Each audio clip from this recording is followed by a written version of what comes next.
Magandang araw po sa bawat isa po sa atin at welcome po ulit dito po sa Global Fire.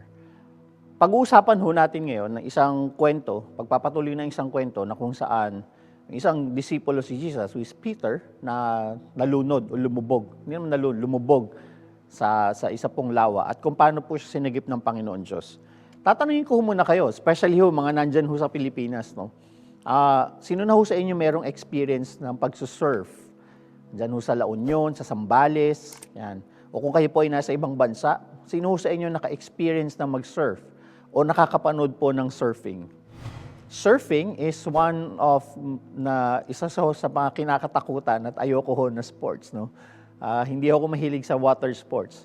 But I am fascinated with this kind of sport simply because ito hong mga taong ito na surfer, ang ginagawa ho nila ay pumupunta ho sila sa dagat, sa open sea, tapos ho naghihintay ho sila ng alon.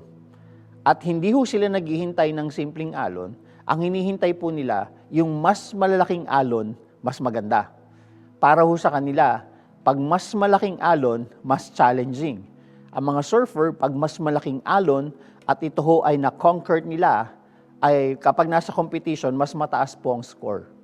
And ako ho'y natatakot pag pinapanood ko yung mga surfer because may mga surfer minsan na bigla na lang nawawala. Nasa ibabaw sila ng waves, minsan nasa loob sila ng wave, tapos pag nataob sila, nasa sila sa ilalim ng tubig, tapos sasagipin ho sila, tapos babalik ho ulit. Pag pinapanood ko yung surfing, parang ako ho ay natatakot at ako ho ay parang hindi ko alam kung anong aking mararamdaman because yung surfing is para ho sa mga matatapang.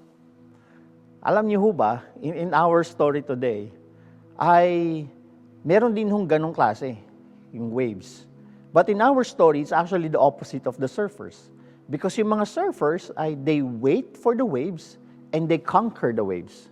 In our story, in Matthew, in the story of Peter, naglalakad si Pedro sa tubig, is a perfect miracle for him to experience this. But all of a sudden, mayroong wave at waves upon waves na dumaan po sa kanya. At instead na i-conquer niya yung wave, siya po ay natakot. You know, in our lives, sometimes yung waves represents our problems. Yung mga waves o yung mga agos, sometimes ito po nagre-represent ng ating problema.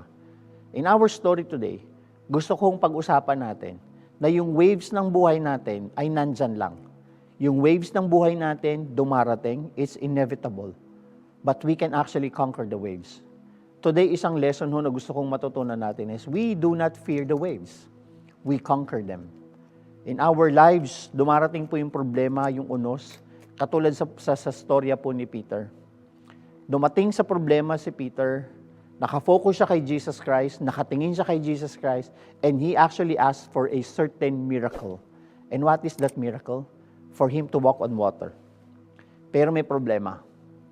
Habang nandun siya sa kanya pong hiningi, habang nandun siya sa kanyang prayer, habang nandun po siya na ini-experience niya yung kanyang answered prayer, all of a sudden may waves. At anong nag-reaction ni Peter? Natakot. Natakot siya. Gusto kong i-challenge ang bawat isa sa atin ngayon. Let us be surfers in our spiritual walk. Let's be surfers in our walk with Jesus Christ. What do I mean by surfers? Let's do not fear the waves, but conquer the waves. Huwag ho tayong matakot kapag tayo ay dumadaan sa mga pagsubok ng buhay.